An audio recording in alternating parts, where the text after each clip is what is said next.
going on in the Premier League this year. You got Aston Villa and Brighton looking like decent teams. You got Dominic Calvert-Lewin hitting hat-tricks every week. And you got mental results like West Ham beating Wolves 4-0. If you thought 2020 wasn't weird enough, just look at the Premier League table. I know it's a bit late to do one of these as we're 3 weeks into the Premier League season, but I really want to do a Premier League prediction table, so I'm going to be doing that today. I'm going to be saying where I think each team's going to end, and I'm going to give a reason for each. If you're not already subscribed, do that now, and also leave a like down below as it helps massively. Let's get started. I've just realised this is a football video, I should probably be in a football shirt, so what better shirt than the first ever football shirt I've ever worn? This is struggling a bit. The t-shirt looks in pain, but it's kind of got my blood circulation. Alright, anyway. Alright, let's get started. So my first prediction is going to be for relegation, and in 20th I'm going to go with Fulham, in 19th I'm going to go with West Brom, and in 18th I'm going to go with Burnley. I'm 110% sure that Fulham and West Brom will not stay up. If either of them stay up this season, I'm going to pour a glass of cold milk over my head. If you're conceding 3 goals a game while still playing 5 defenders, you know something's completely wrong. The last time a team I played for let in 3 goals in a game was for my Sunday League team, and that was, I don't know, 8 years ago in the 3rd division of Sunday League football, and we got relegated that season. So I'm comparing my Sunday League team to West Brom and Fulham. You know I think they're bad.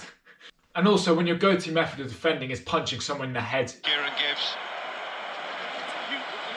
you know you've got no chance. And the reason I picked Burnley is because they scraped a 1-0 win against a poor Southampton side, and I think there's only so far you can get by parking the bus defending and only scoring from 3 kicks. So sorry Burnley, but...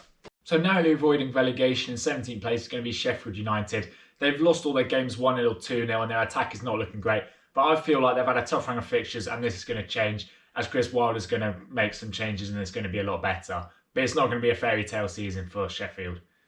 And in 16th, we've got Southampton. They've looked really poor this season, but they've still got Danny Ings. And Shea Adams is having a better season than he did last year. So I reckon they're going to stay up and it's going to be quite a comfortable season. Nothing special, but they'll be alright. So in 15th place, we've got West Ham. And I'm only putting this as a minimum, as I think West Ham can either have a really good season or a really bad one. I don't know. The good things are they've got good squad depth. They're playing well against some teams. But the bad thing is that they're still, losing against Arsenal and Newcastle even. And they still think it's sensible to play Mark Noble in nearly every game.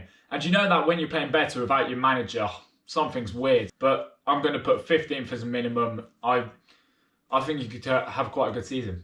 And in 14th, welcome back to the Premier League leads. I reckon if you've been out of the Premier League for 10 seasons or more after being called one of the giants of the Premier League, you're going to be hungry and you're going to be stuck in. I think it's going to be a really exciting season for them. 14th is only going to be a minimum like West Ham. I think under Marcel Bielsa, they're going to do big things. They've got a good squad and they're attacking like crazy. Like they scored 3 goals against Liverpool. Then again, Liverpool are defending a bit.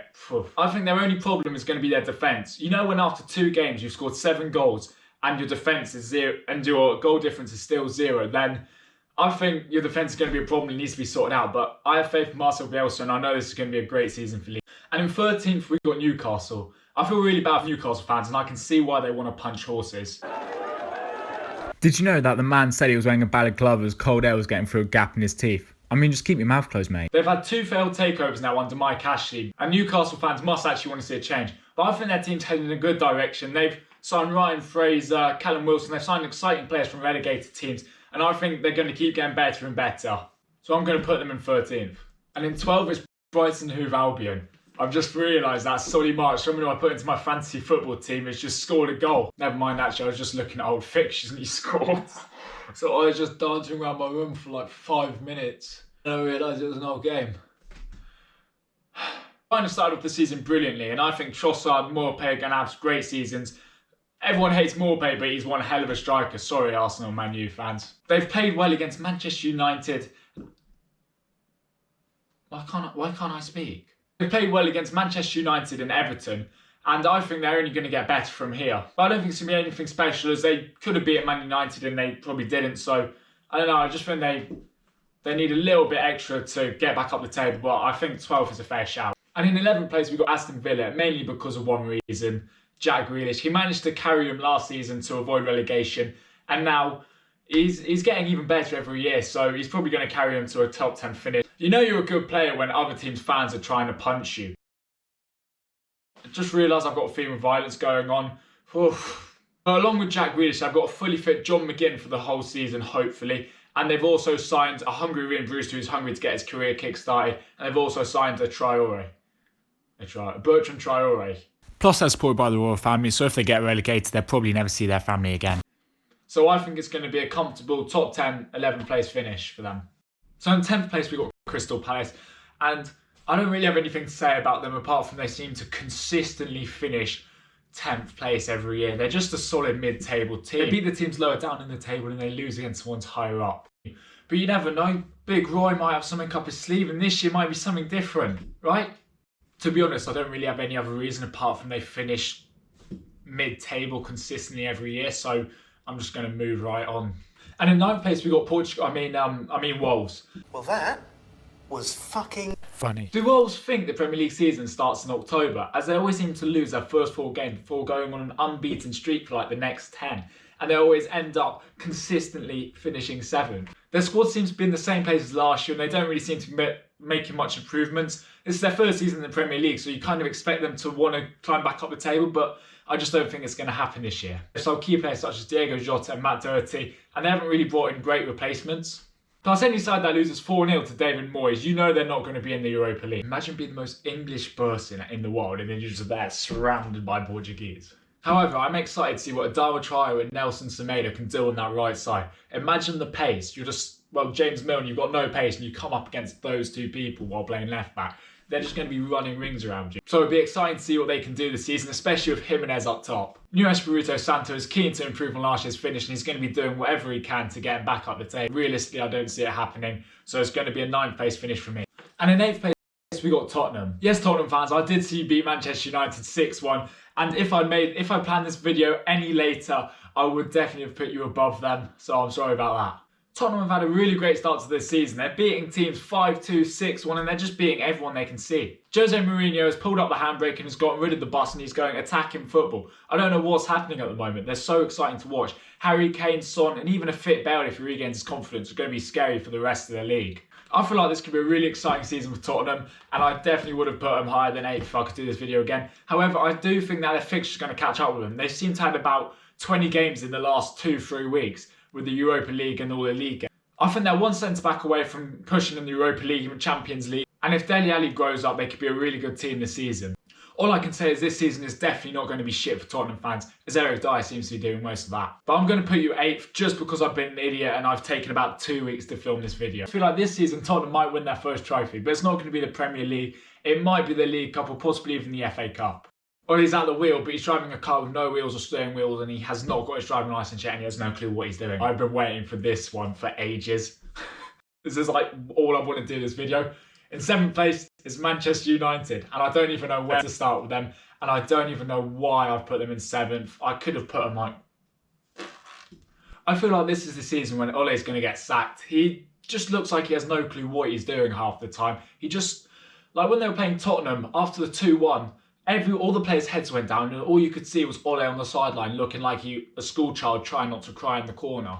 He just looks fed up with everything. He looks fed up with Ed Woodward for not being able to do anything. He looks fed up with the defence, which consists of a De Gea, which hasn't seen a bit of confidence since Ronaldo kicked it out of him in 2018. They've got Luke Shaw, who I don't even know.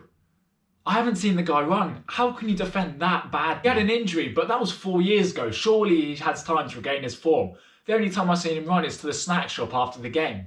And don't get me started about Harry Maguire. The guy's only defending strategy is not even looking at the ball. He's too busy focused on the crowd looking for police officers to punch. And if that's not available, he's practicing wrestling moves on teammates. Then again, resting Luke Shaw probably is a great defending strategy. Other than the last day of the season where they signed Telles to replace Luke Shaw, it's been kind of a poor window.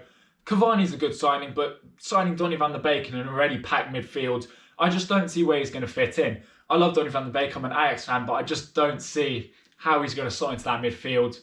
Everyone seems to think Pogba's world class, but I'm starting to think he's a bit overrated. Everyone's like, oh, he's great, but he only seems to have one good game every month. He's talented, but he's just not showing it. I thought after the end of last season they were going to have a great year. They're going to push on. They finished 3rd place, which people accepted was the best they could finish. Looking at it now, it just looks awful. Losing 6-1 to Tottenham as well was unacceptable. Just the mental attitude of everyone's play. They got the penalty, sure, But after they went 2-1 behind, everyone's head just dropped. Martial got sent off, and after that, you could just see that there was no way they were going to regain confidence. The board doesn't back Ole. Ed Woodward doesn't back anyone. The guy, I don't know what he's doing. No footballing knowledge. And you can see why the likes of Patrice Evra and Roy are fuming at the team. I would be fighting him at half-time. There's no getting away from that. I would be swinging punches at that guy. Don't promote the violence, but many people need like some good slap right now. There seems to be no passion in there whatsoever. I was watching, well, I don't even think they're playing the game. They're just out on the pitch because they're paid to be there. It's a 350k game just standing out on the pitch. That's the reason why I think Man United are going to finish outside Europe and in 7th place. And going into the Europa League places, in 6th place I'm going to put Arsenal. I told a few Arsenal fans that I put them in 6th and they were really shocked. They seem to think that they can push for the Champions League even higher. But then again, when as an Arsenal fan I've been wrong. Now, I'm telling you, we're going to win the Champions League! And we're going to win the league! Their defence looks a lot better since the departure of Mustafi, and their attack's looking exciting as well now that Aubameyang's been giving his new deal. I also like how they're bringing in a lot of young, hungry players, so if they don't finish 6th this year, give it 2 or 3 years and they'll be challenging for that 6th place position. I also don't think that you can finish 8th place every year as an Arsenal fan, and one of these years they're going to break into Europa League football, and I think it's this year. Plus the addition of Thomas Partey looks like a really good deal as he's one hell of a player and he can really add to that midfield. I'm just really sad that they had to get rid of Gunnersaurus because of it. But I feel like Arsenal are going to have a decent season and they're finally going to return back to the Europa League. So I'm going to place them in 6th. So in 5th place I'm going to put Leicester City. Leicester City have started off the season really well. They brought in some good players such as Cengiz Ünder and Fofana, and I feel like they've got a good squad. And also they've got a Jamie Vardy who keeps banging in the goals. Plus I need him to have a good season as he's my striker in my fantasy football team. Jamie Vardy is actually a living representation that the Red Bull advert is truthful and it does give you wings because that guy just looks coked up half the time. How does he have that much energy at the age of 33? But I don't know what he's doing, but he keeps banging in the goals and he's going to be a real help for Leicester City this year for their push for the Europa League football. Leicester City seems to be a constant Europa League challenger and this season I really think they're going to, well, just going to stay in the Europa League. They brought on some young hungry players along with old experienced ones, but I feel like their only downfall might be their defence. Johnny Evans isn't getting any younger and Soyuncu has a few errors left in him, but I feel like if they can sort the defence out, they can do really well this season. And in 4th place we've got Everton. For ages Everton looked like a mid-table team that would throw 50 million at another left winger every year, but this year something's different. Carlo Ancelotti came in last season, we could see a massive change then, but this season it's just gone up another notch. If you're getting James Rodriguez on a free transfer, along with Alan Decore and all their other players that left side, you know it's going to be a good season, especially the James deal, as he started the season off electrifyingly. As he started off the season well. Dominic Calvert-Lewin can't stop scoring in the goals, which is fine by me, as he's my other striker in my fantasy football team, so the more he scores, the better I do. And I'm currently not doing very well in the fantasy football. And even their defences looked alright. Wilkie, Yerry Mina, they've looked shaky in the past few years. I do think they can get a new goalkeeper though, as Jordan Pickford isn't really one of the greatest keepers. He's got the 2nd worst save percentage in the league, and if you watch him, he just looks like a little kid in goal. And I feel like Everton can finally push into that top 4 this year. After 400 million spent or something over the last 10 years, they have finally gotten there. The reason I feel like they're going to finish here is because they haven't got Europa League football to finish back on. I have a feeling they're going to get kicked out of their FA Cup and their EFL Cup pretty quickly, so they've only got the league to focus on, so I feel like they can really push this year. And in 3rd place we have Chelsea. Here comes the money, money, money, money. Dollar, dollar. Yeah, we got you in the cheap. Papa Abramovich. Call him Papa Abramovich. Abramovich has whipped out the checkbook and he spent 200 million on players, all of which are great deals and look really exciting. Werner, Abraham, Chilwell and Havertz, they all look like incredible deals, especially a new goalkeeper in there, as Kepa was a bit, you know, would be nice and call him average. I feel like this season they won't challenge for the titles. The players still need a bit of time to like bed into the team. They need to play well together. So I feel like next year or the year after they're going to be challenging for the titles. But now a 3rd place looks like a really good position. If Tammy and Chilwell can actually start playing football and stop focusing on parties. My only concern is the defence, which has looked shaky in the past few weeks, but I feel like Lampard will do a lot of work on this and he'll sort out their team. So I feel like they're going to finish in 3rd. And now for the one you've probably been waiting for. In 2nd place, I'm going to put Manchester City. Manchester City seem to be able to keep hold of their players for years. Aguero, David Silva, and a load of their players are really loyal. They're more loyal to the team than they are to their wives. Look at you, Kyle Walker and Phil Foden. Their attack looks scarily good as always, but my only concern and why I think they're not going to win the title is their defence. Benjamin Mendy is just not good enough at the moment. He's been injured. He used to be class, getting assist after assist, but he's just not at that level anymore. I feel like if Laporte stays fit, they can have a challenge for the title, but if he doesn't, their defence is just going to be in the same position as it was last year. Not good at all. They've started the season off as a mid-table team, but I know they're going to push back up, and they're probably going to finish comfortably in second place. And if Manchester City don't do well in January, Shite will whip out the checkbook. And in first place, as much as it pains me to say it, I'm going to put Liverpool. I feel like they're going to defend their title.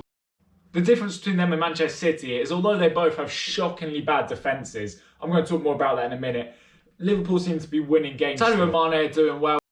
They've realised they need a much stronger team, and because of this, they signed Diego Jota and Thiago, who are both fantastic additions to the team. I feel like Diego Jota will start over Bobby Firmino, as I think Firmino, as much as you want to call him, I don't know what he is, a defensive fullback, attacking, striker, midfield, gegenpressing, I don't know what the hell he is, alright? But Diego Jota's a much better addition. And midfield also looks a lot stronger with the addition of Thiago in there, and he really looks fantastic after just a few games. Likewise, my only concern is the defence, but then again, which team in the Premier League has been defending well this year? It's just been the most random season. Everyone's losing against everyone, and I don't know, I just feel like whoever's the best attack will win. They're defending like wet cheese at the moment. Adrian in the goal, I bet they're just praying for Alisson to come back quickly. Trent hasn't had the best start to the season. He's shown again why he cannot defend, and his attacking output has gone down this season. And it pains me to say this, but Van Dijk is not the best defender in the world. I'm Dutch and I want him to be, but just looking at how he's defending recently, you can't ship 2 goals a game and be called the best defender. I just feel like Liverpool's defence it's going to get a lot better, and they're going to win the league. Just to recap, here's my table. Let me know if you agree with this, and if you disagree with anything, let me know in the comments below. Leave a like as it massively helps me out. Subscribe if you haven't already, and I'll see you in the next video. Bye.